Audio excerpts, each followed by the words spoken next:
Hey everyone, and welcome to this deep dive. We're tackling all things new motherhood today. Oh, this is gonna be fun. It is, it is. We're pulling out all the best advice from, well, let's call it our new mom survival guide. It's actually called Tips for New Moms, Navigating the Early Days of Motherhood. But the survival guide is so much shorter. Definitely catchier. It's interesting. This source really zeroes in on something a lot of new moms feel that pressure to be like the perfect mom. Oh yeah, that whole I have to do everything right thing. Exactly. It's like you're suddenly in charge of this tiny human and the stakes feel so high. And everyone expects you to just instinctively know how to do everything. Breastfeed like a pro, soothe every cry. It's a lot. And you know what makes it worse? Social media. I mean, picture perfect motherhood, not always reality. So true. It's easy to compare your own, shall we say, messy reality to those perfectly filtered Instagram posts. It's like comparing your behind the scenes footage to someone's highlight reel. No wonder new moms feel so overwhelmed. Okay, so if we're ditching the whole perfect mom thing, what does this source suggest? Well, it's all about embracing the learning curve. You're not going to have all the answers right away, and that's totally fine. So it's more about self-compassion than striving for some impossible standard. 100%. And that leads perfectly into another super important point this source makes. Taking care of yourself. Self-care. Okay, but let's be real. We're not talking spa days and bubble baths here, are we? Because who has time for that with a newborn? Haha, no, not quite. This is more about recognizing that you can't care for your baby if you're completely drained yourself. That whole you can't pour from an empty cup idea. Makes sense. So what kind of practical self-care tips does the source actually offer? Stuff busy moms can actually do. It starts with the basics. Things like, are you eating? Even if it's just grabbing a handful of almonds between feedings. Staying hydrated, that's huge. And honestly, don't be afraid to ask for help. I think that's tough for a lot of new moms. You can feel like, I don't know, admitting defeat or something. Right. But this source really challenges that idea. It actually reframes asking for help as a strength. It means recognizing your limits and putting both your well-being and your baby's first. Love that shift in perspective. It takes a village and all that. And speaking of villages, the source also talks about connecting with other moms. Yeah, finding your tribe, people who get it. It combats that whole isolation thing that can creep up on you, especially in those early weeks. It's like having a support system of women who've been there, done that. No judgment, just understanding. Exactly. So whether it's a mom group, an online forum, or just chatting with someone at the park, those connections can be lifelines. Okay, so ditch the perfect mom myth. Take care of yourself, find your people. What else is in this treasure trove of new mom wisdom? Well, it tackles a topic that can be kind of daunting, but it's so important: routines. Routines. Oh, yeah. I remember being all about creating this perfect schedule, but then my baby had other plans. Babies, gotta love them. But yeah, it's about finding that balance between having some predictability, which babies thrive on, and also being flexible because, well, babies. It's like a constant dance between routine and, flying by the seat of your pants. Exactly. And this source gives some really great advice about starting small. Little rituals, like a consistent bedtime routine or maybe those special morning cuddles. It's less about rigid schedules and more about creating a sense of security and comfort for your little one. Those little moments of connection sound so important. They are. It's about finding a rhythm that works for both of you. And as your baby grows, that rhythm will naturally evolve. Okay, routine, got it. Flexibility, got it.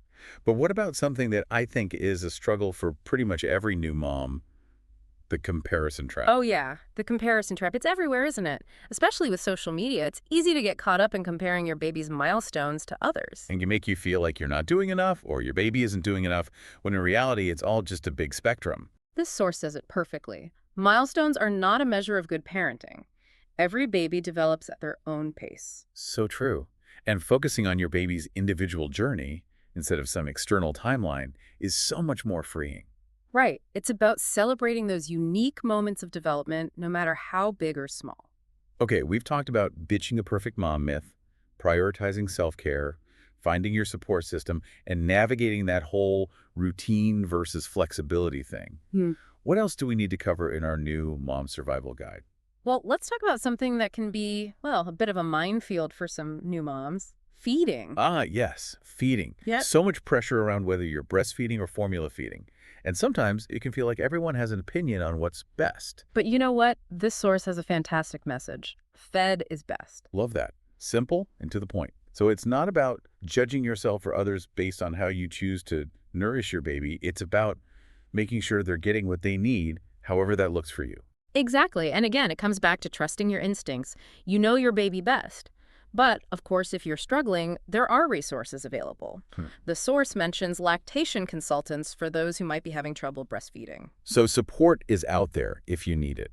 And for moms who choose formula, what does the source say about that? It's so important and so simple what they say. Formula is not failure. It's about making informed choices that align with your own circumstances and preferences. Such a powerful message. Taking the pressure off and celebrating those feeding wins, big or small, that's what matters. Exactly. Whether it's a successful latch, a full bottle, or just that incredible bond you share with your baby during feeding time, it's all worth celebrating. So we're celebrating the wins, we're embracing imperfection, we're finding our people, and we're feeding our babies in whatever way works best for our families.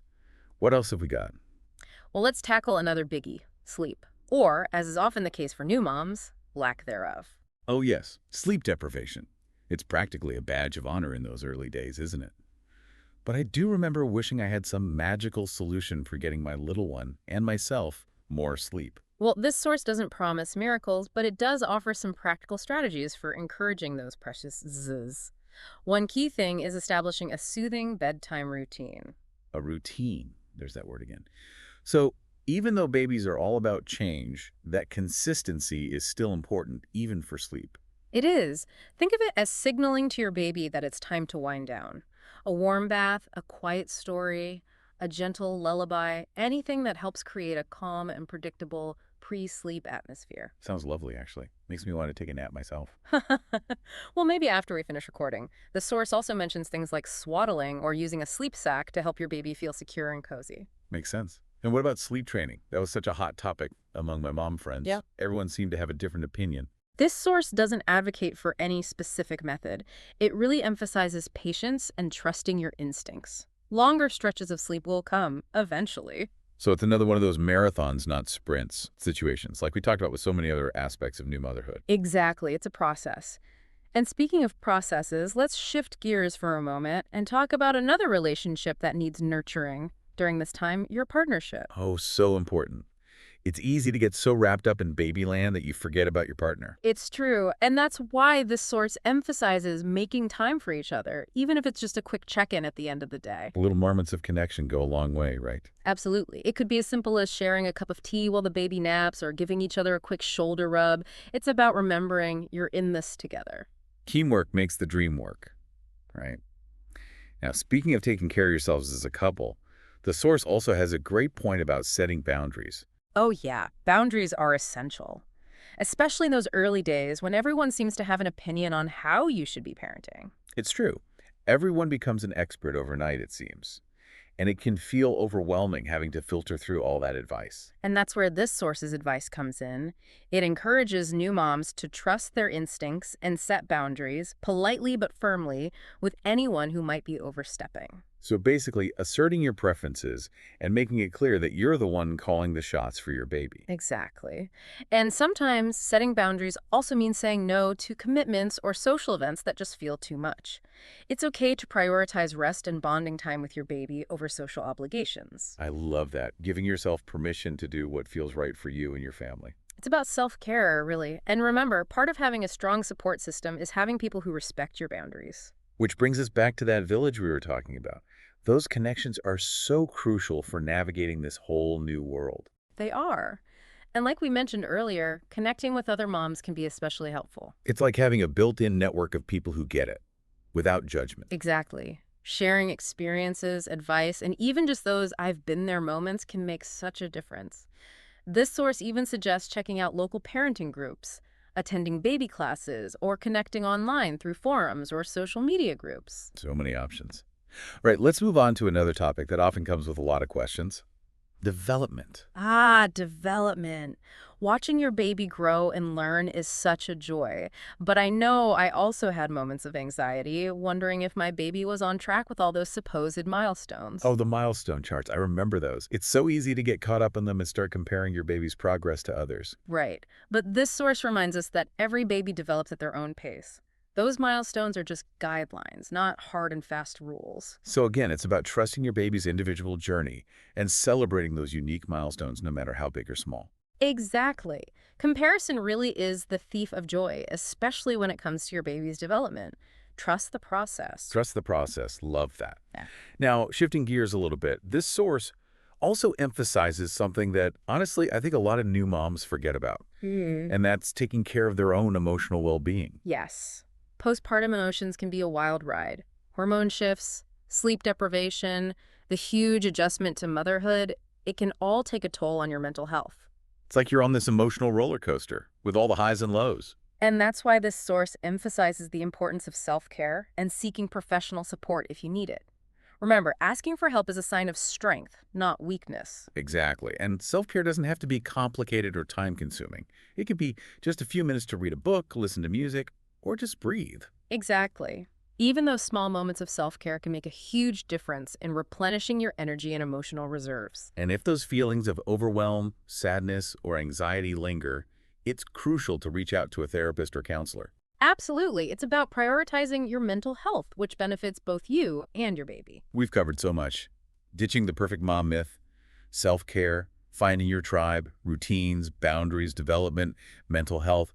It's amazing how much this source covers. It's packed with wisdom for navigating those early days of motherhood. But before we move on to part 2, let's take a moment to reflect.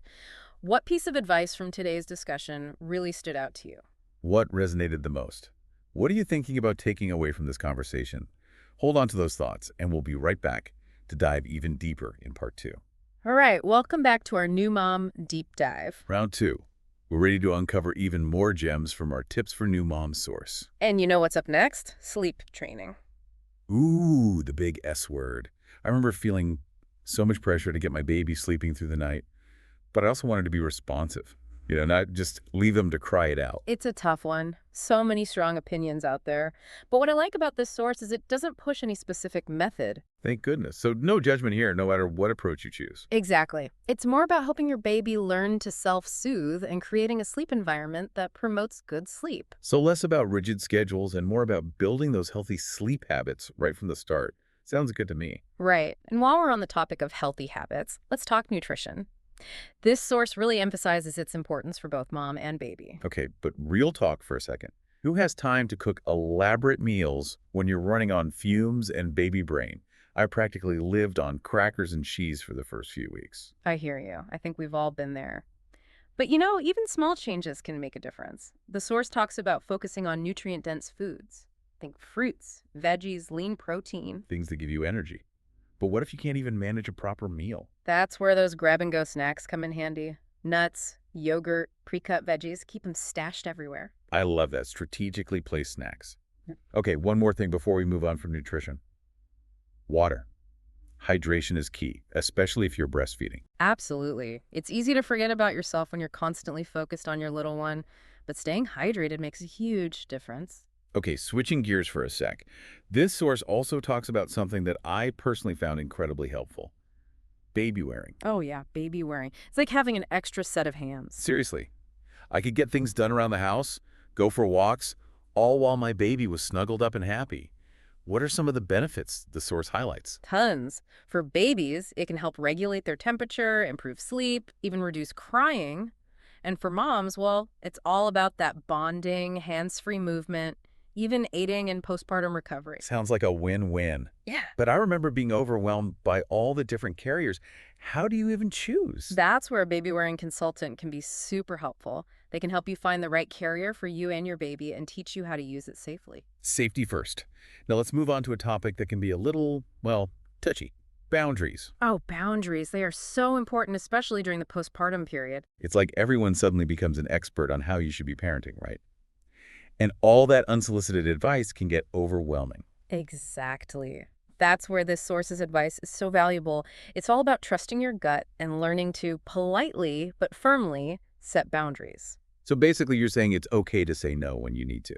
Absolutely. It's your baby, your family, your choices. And sometimes setting boundaries also means saying no to things that just feel too overwhelming, like commitments or social events. So putting yourself and your baby first, even if it means saying no to others. I like it. It's about prioritizing what matters most. And remember, a true support system will respect your boundaries.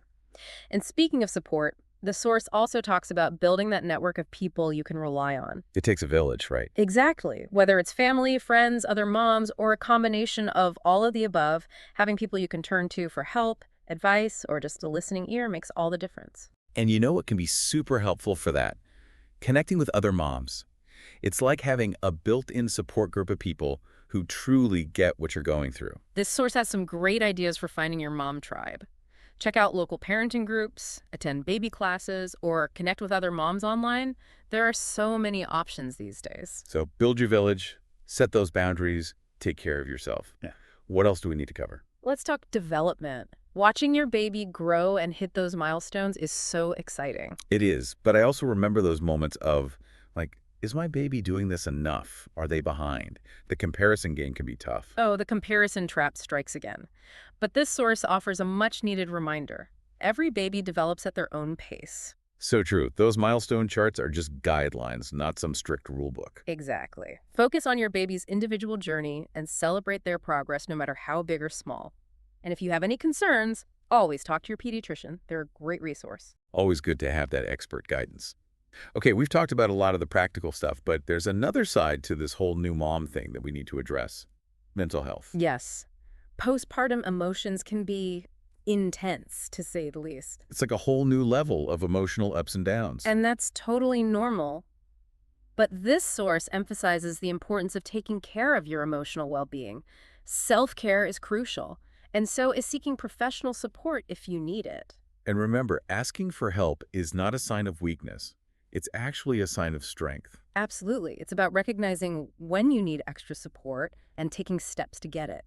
And just like we talked about earlier, self-care doesn't have to be complicated. Even small things like taking a few minutes to read a book, listen to music, or just breathe can make a difference. Those little moments can help you recharge and cope with the demands of motherhood. And if those feelings of overwhelm, sadness, or anxiety persist, reaching out to a therapist or counselor can be incredibly helpful. Absolutely. Taking care of your mental health benefits both you and your baby. Now, while we're on the topic of feeling good, this source also talks about something that can really boost your mood and energy levels. Exercise. Exercise. I have to admit, when I was in those early days of motherhood, hitting the gym was the last thing on my mind. I get it. But even gentle exercise can make a difference. And it doesn't have to be anything intense. So we're not talking about marathon training here. Nope. Think a walk around the block with the stroller, some gentle stretching, maybe a postpartum yoga class. Okay, that sounds much more doable. And as you gain strength and stamina, you can gradually increase the intensity and duration of your workouts. But remember, always listen to your body and don't push yourself too hard, especially in those early weeks. And of course, always check with your doctor before starting any new exercise program. Safety first. Always. We've covered a lot of ground in this part of our deep dive. Sleep training, nutrition, exercise, emotional well-being. It's amazing how much there is to think about as a new mom. It's truly a journey. But before we wrap up part 2, let's take a moment to reflect. What resonated with you the most from today's discussion? What are you excited to try or implement in your own life? Hold on to those thoughts, and we'll be back soon with part 3 to explore even more valuable tips. Welcome back to the final part of our deep dive into tips for new moms. It's been quite a journey so far, right? It has. We've covered so much ground from those first few days with your newborn to all the ongoing joys and challenges of motherhood. But there's one more piece of wisdom that this source really highlights, and I think it's something we all need to be reminded of. Finding joy amidst the chaos. That sounds like a tall order sometimes, especially in those early days when it feels like you're just surviving. It's so easy to get caught up in the day-to-day demands of caring for a newborn, all the feedings and diaper changes and the never-ending cycle of sleep and wakefulness. But it's crucial to remember to pause, take a breath, and savor those precious moments of joy. It's like hitting the pause button on autopilot and truly appreciating those tiny wins, those little moments that make motherhood so magical, right? Exactly. And you know what's interesting? Those small wins often go unnoticed. We're so focused on the big milestones that we forget to celebrate the everyday moments of connection and growth. I know what you mean. It's those tiny things like your baby's first smile, a successful breastfeeding latch, or just a quiet moment of snuggles on the couch. Those are the moments that really matter. They are pure magic, Yeah. and they're worth celebrating. Take a mental snapshot, share it with your partner, jot it down in a journal, whatever works for you. Those are the moments that make this journey so incredible. I love that. Creating a mental scrapbook of those joyful moments. Speaking of joy, let's talk about another aspect of motherhood that always brings a smile to my face. Those precious baby firsts. Oh, yes. Those first smiles, first coos, first rolls, first steps, they stay with you forever. They really do. Eh. And while this source encourages us to embrace and celebrate those milestones, it also reminds us that not all babies reach those milestones at the same time, and that's perfectly okay. Exactly. It's a reminder to celebrate your baby's unique journey and trust that they'll hit those milestones when they're ready. Comparing your baby's progress to others only steals the joy from those special moments. So true. It's all about appreciating the individual, not measuring them against some arbitrary timeline.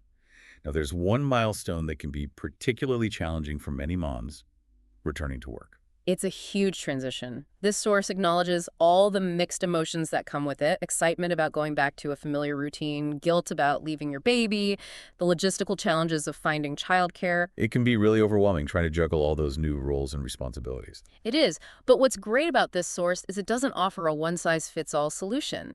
Instead, it encourages moms to find what works for them and their families. So whether it's returning to work full-time, part-time, or choosing to stay home with your baby for an extended period, it's about making informed choices that align with your own needs and values. Precisely. And if you do decide to return to work, this source offers some helpful tips for making the transition smoother. For example, starting childcare gradually, pumping breast milk if you're breastfeeding, and talking openly with your employer about your needs. Those are all great suggestions. And, this brings us back to something we talked about earlier: communication, especially with your partner. Communication is key in any relationship, but it becomes even more important during the postpartum period when you're both adjusting to new roles, navigating sleep deprivation, and trying to keep your relationship strong amidst the demands of parenthood. It's so easy to let resentment build up if you're not on the same page or communicating your needs effectively. Absolutely. The source suggests scheduling regular check-ins with each other. It doesn't have to be anything fancy, just a quick chat over coffee in the morning or a longer conversation after the baby's asleep. Just those little moments to reconnect and remember that you're a team. Exactly. Use that time to talk about how you're feeling, share challenges, and offer each other support. And hey, don't forget about making time for fun and intimacy, even if it's just a simple date night at home after the baby goes to bed. Those moments of connection and shared joy can do wonders for maintaining a strong and supportive partnership. They really can. Now, speaking of connection, and this is something that doesn't always get talked about, what about physical intimacy after having a baby? Oh yeah, it's understandable that physical intimacy might take a backseat after childbirth. You're healing, you're exhausted, your hormones are all over the place. It can take time to feel ready again. It does. But what this source reminds us is that physical intimacy is still an important part of a healthy relationship. And it doesn't have to mean intercourse right away. So it's about finding other ways to connect physically and emotionally. Exactly. Cuddling, holding hands, giving each other massages. These are all ways to maintain that physical connection and foster intimacy, even when you're not feeling ready for anything more. Those small gestures can make a big difference. And as you heal and your energy returns, you can gradually start to explore other forms of intimacy. The key, as with so many things in the postpartum period, is open and honest communication with your partner. Couldn't agree more. Talk to each other, share your needs and desires, and remember, there's no right or wrong timeline for resuming physical intimacy after childbirth. It's all about finding what feels comfortable and enjoyable for both of you. It's been such a fantastic deep dive into tips for new moms. We've covered so much ground. It's amazing how much this source has to offer, so much wisdom for navigating this incredible journey of motherhood. But before we say goodbye, I want to leave our listeners with one final thought. Okay, what's the key message you hope they take away from this deep dive? Motherhood is a transformative journey, full of both challenges and rewards. Embrace the messiness, celebrate the small wins, and trust that you are exactly the mom your baby needs. You've got this. Beautifully said. And remember, you're not alone on this journey. Reach out to your village, connect with other moms, seek support when you need it. We're cheering you on every step of the way. Thanks for joining us for this deep dive into tips for new moms, navigating the early days of motherhood. Until next time, take care of yourselves and those precious little ones.